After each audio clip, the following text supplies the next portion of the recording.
Right ఇక breaking news చూస్తున్నాం. వ్యవసాయ శాఖ డైరెక్టర్ కార్యాలయంలో ఏపీ వ్యవసాయ శాఖ మంత్రి తుమ్మల ఆకస్మిక తనిఖీలు నిర్వహించారు. కొందరు ఉద్యోగులు హాజరు కాకపోవడంపై తుమ్మల నాగేశ్వరరావు ఆగ్రహం వ్యక్తం చేశారు. ఉద్యోగులు సమయానికి హాజరు కాకపోతే చర్యలు తప్పవంటూ మంత్రి తుమ్మల హెచ్చరికలు జారీ చేశారు. ఇక ఉద్యోగుల హాజరుపై సమగ్ర నివేదిక ఇవ్వాలంటూ మంత్రి ఆదేశించారు.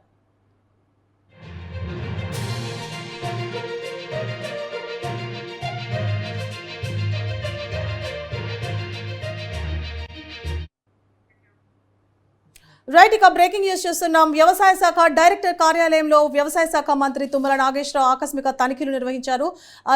ఉద్యోగులు సరిగ్గా హాజరు కాకపోవడం పట్ల ఆయన ఆగ్రహం కూడా వ్యక్తం చేశారు. ఇదే అంశానికి సంబంధించి మరింత సమాచారాన్ని మా ప్రతినిధి భవిత లైవ్ ద్వారా అందిస్తారు. భవిత.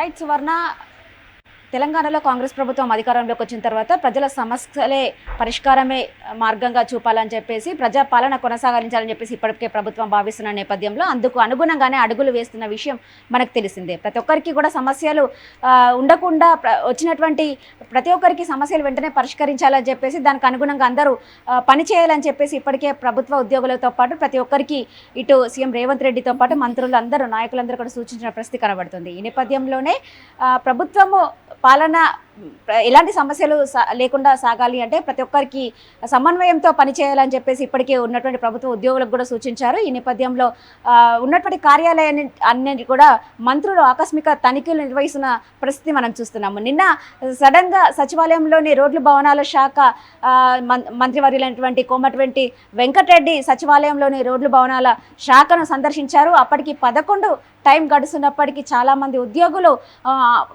ఖాళీ చైర్లతో కనిపించడంతో అక్కడ ఉన్నటువంటి ఉద్యోగులపైన తీవ్రంగా సీరియస్ అయిన పరిస్థితి కనబడుతుంది. ఈరోజు తాజాగా వ్యవసాయ శాఖ మంత్రి అయినటువంటి తుమ్మల నాగేశ్వరరావు కూడా డైరెక్టర్ కార్యాలయం అగ్రికల్చర్ డిపార్ట్మెంట్ని కూడా సందర్శించారు, ఆకస్మిక తనిఖీలు చేశారు. నిన్నటి పరిస్థితి కూడా ఈరోజు అగ్రికల్చర్ డిపార్ట్మెంట్లో కూడా ఉద్యోగులంతా కూడా చాలా తక్కువ మందితో అక్కడ అటెండెన్స్ కనిపించిన నేపథ్యంలో అక్కడ ఉన్నటువంటి పరిస్థితులపై ఆరా తీశారు. అక్కడ ఉన్నటువంటి ఉద్యోగులంతా కూడా సమగ్ర నివేదిక ఇవ్వాలని చెప్పేసి అక్కడికి ఉన్నటువంటి డైరెక్టర్ కూడా చెప్పినట్టు పరిస్థితి కనబడుతుంది. ఉద్యోగులంతా కూడా సమయానికి వచ్చే సమయ పాలన పాటించాలి. ప్రభుత్వంలో ఉన్నటువంటి ఉద్యోగులందరూ కావచ్చు ప్రతి ఒక్కరు కూడా ప్రజలకి జవాబుదారీగా పనిచేయాలని చెప్పేసి అక్కడ ఉన్నటువంటి ఉద్యోగులకు సూచించినటువంటిగా తెలుస్తుంది. అంతేకాకుండా కొన్ని సందర్భాల్లో అక్కడ ఉన్నటువంటి సచివాలయ ఉద్యోగులు టైంకి రాకపోవడం చూసినట్టు రేవంత్ రెడ్డి కూడా కొన్ని సందర్భాల్లో చెప్పినట్టు పరిస్థితి కనబడుతుంది.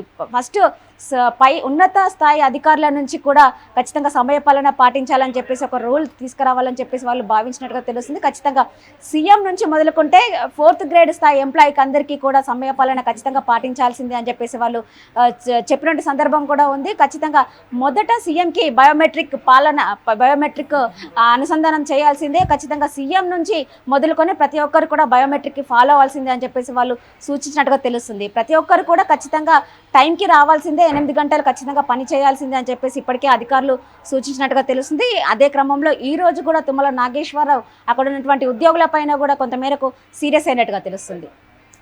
భవిత, అయితే ఇప్పుడు అంటే ఉద్యోగుల సమగ్ర విచారణ అంటే సమగ్ర నివేదిక సమర్పించాలని కోరుకున్నారు. అంటే అటెండెన్స్కి సంబంధించి ఇది కాకుండా ఈ అంశం కాకుండా ఇతర ఏ అంశాలైనా ఆయన దృష్టిలోకి వచ్చాయా? ఇంకా ఆ తనిఖీలు కొనసాగుతున్నాయా? ఎలాంటి అంశాలు పరిగణలోకి తీసుకుంటున్నారు? ఖచ్చితంగా ఏదైతే ఉన్నటువంటి శాఖల పరిధిలో ఉన్నటువంటి మంత్రులందరూ కూడా అక్కడ ఉన్నటువంటి డిపార్ట్మెంట్లకు సంబంధించినటువంటి ఉద్యోగులందరూ కూడా ఖచ్చితంగా టైంకి రావాలని చెప్పేసి ఇతరత్ర ఎలాంటి అవినీతికి పాల్పడకుండా అని చెప్పేసి చర్యలు తీసుకోవాలని చెప్పేసి ఇప్పటికే వాళ్ళకు ఆదేశాలు జారీ చేసినట్టుగా తెలుస్తుంది. అంటే ఎక్కడ కూడా ఎలాంటి అవినీతి జరగకుండా ఉండాలని చెప్పేసి వాళ్ళకు సూచించినట్టుగా తెలుస్తుంది. Right, thank you Bhavitha.